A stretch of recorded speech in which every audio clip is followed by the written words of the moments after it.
Hi folks, look what I'm in. I'm in a Honda CRX, I'm in the CRX again.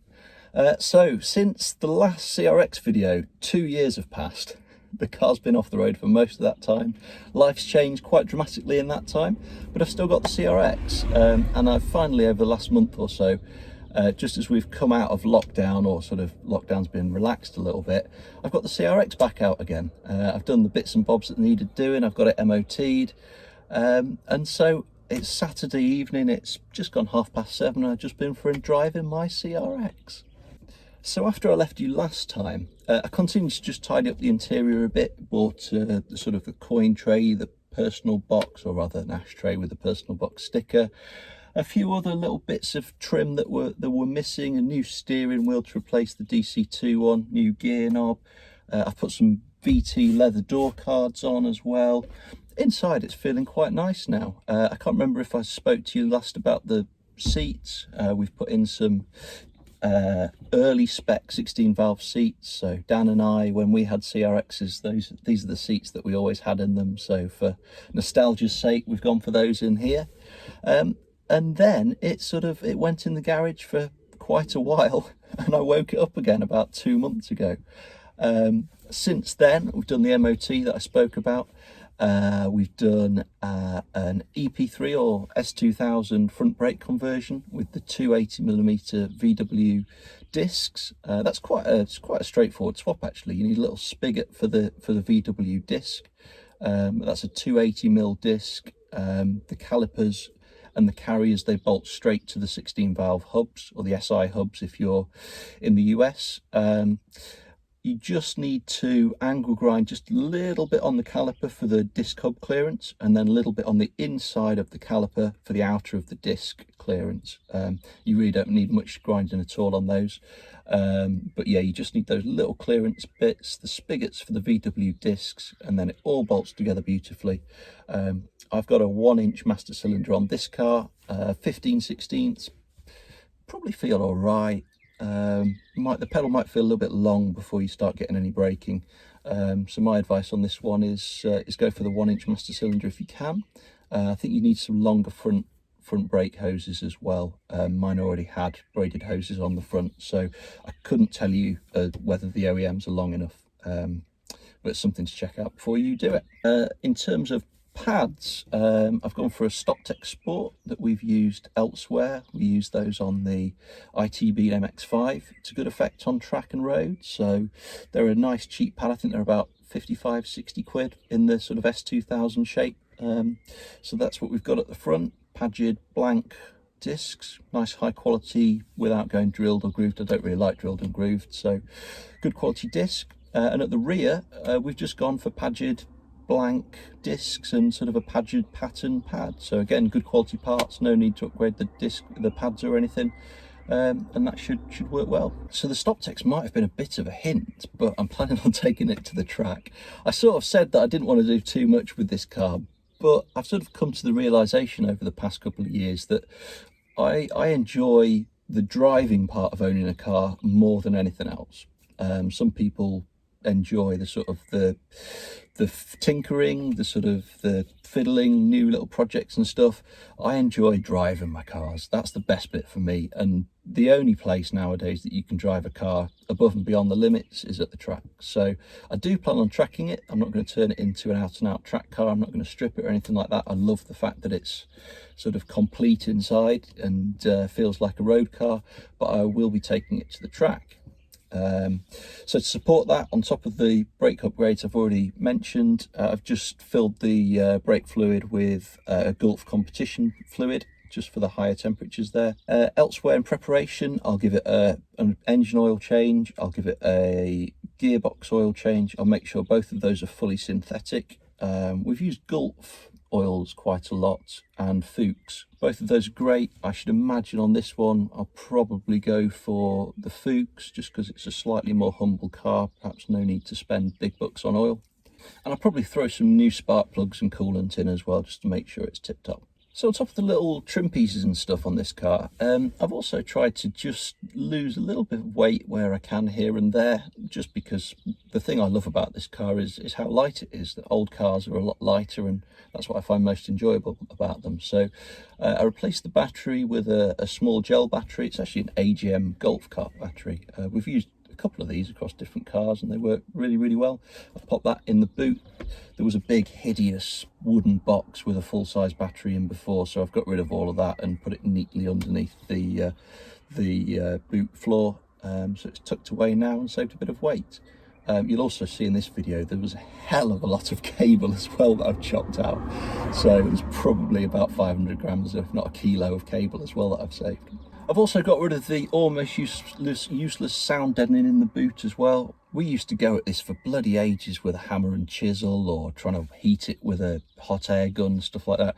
I've since found out that if you use freeze spray and give it a good liberal spray, wait for it to activate, and then just bang it with a hammer, it comes out in minutes. So I spent probably 3-4 minutes getting all of the sound deadening out the boot. I might do the floor, but it's a bit extreme. The boot was easy to access, it wasn't really doing anything there. The car might become a little bit tinny and rattly if I do the floor in here. One other thing that I've done, highly important this one, and something to check for all other CRX owners, I've done the seat base mounts. So the mounts that the runners bolt to, they tend to crack and rust and deteriorate, and on this car they were dangerous when I bought it. I realised that before the MOT this time round, so I contacted Andy Sharp, who sorted me out. He got me fitted in nice and easily and did the job. Top job, Andy. I've got some little pictures here that Andy took of the repairs. He sort of strengthened them for me, so hopefully they're really, really well done now and good for track days and stuff, and most importantly they mean the seats safely bolted to the floor. So I've just been for a drive. How does it feel? So I need to caveat this. My standards for front wheel drive hot hatches are very, very high. I owned a sensational Clio 200 for a couple of years and it was just bloody brilliant. On top of that, the last thing I drove at the track was a Megane 265, also an absolutely sensational front wheel drive car. So, you know, it's not fair to compare a near 30-year-old Honda CRX against those things. It's just not, you can't expect it to drive as quite as well.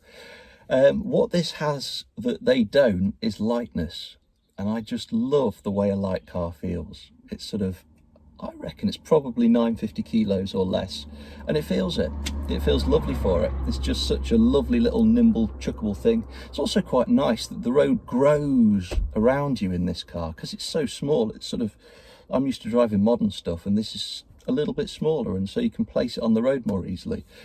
So yeah, it's a lovely sweet thing. The B series is full of character. It's not going to blow your socks off with its performance, but it's characterful. You rev it round to 8,000 RPM and it's singing at you, buzzing along. So yeah, really, really good fun. The gearbox is quite short as well. It's a 4.4 in this gearbox final drive, so probably about 5% shorter than the normal cable box that's in the CRX VTs. I don't know, it just seems to feel a little bit shorter than that. I've got a GPS thing on my phone that I'm going to check the ratios because it feels just a tiny bit shorter than that. But I don't know, perhaps it's radius of the tyres or something like that. I have done the calculations with 195/50s, but I don't know. It feels really short. It feels good. It feels like a perfect balance between road and a little bit of track, as it is the 4.4 hydro box. So it's the same ratios as an early spec DC2. I think a lot of B series cars have got the same box in. So plans, what am I going to do with it? I've said I'm going to go to the track, and I'm not going to do too much else with it initially. I want to see how it drives and from the driver's seat figure out what needs to happen next. I should love to put a set of Maestro coilovers on it, or some ground control Coney and IBAC combination, but I'm going to see how it drives as is, and go from there. I think see what it really needs. What I might do, if I'm going to track it a bit, is buy a set of bucket seats for it. These seats are pretty cool and nostalgic, but they're no good at all for keeping you in your place when you're on track, or at least I don't imagine there will be. I get thrown around on the road, let alone the track. So I might get some buckets and some harnesses just to make sure I'm held in place so I can concentrate on driving. And down the line, maybe a rear roll cage. I feel quite exposed, I must admit. It's a little bit older car than I'm used to driving, and I'm mindful that they're not the safest things. So perhaps a rear roll cage. I don't want to interfere with the interior with a full cage, but if I could sort of put a rear cage in quite nicely without ruining it, that might be quite nice. And of course, give you somewhere to safely bolt the harnesses to. So yeah, watch this space. I guess I'll take it to the track and use it before I do too much, and see how we go from there. So I'm going to leave it there. I've done 200 miles this year, which is quite a lot more than the last couple. So I'm going to continue to enjoy it, and join me again when, I don't know, I've driven it a bit more, a bit of track day footage maybe, or maybe I'll buy something cool for it. So if you want to follow the progress, subscribe to the channel, give this video a like if you've liked it, if you would, and comment below if you've got anything to tell me or any questions to ask, because comments always seem to help with the ratings and the views on the videos. And as ever, we're trying to grow the channel.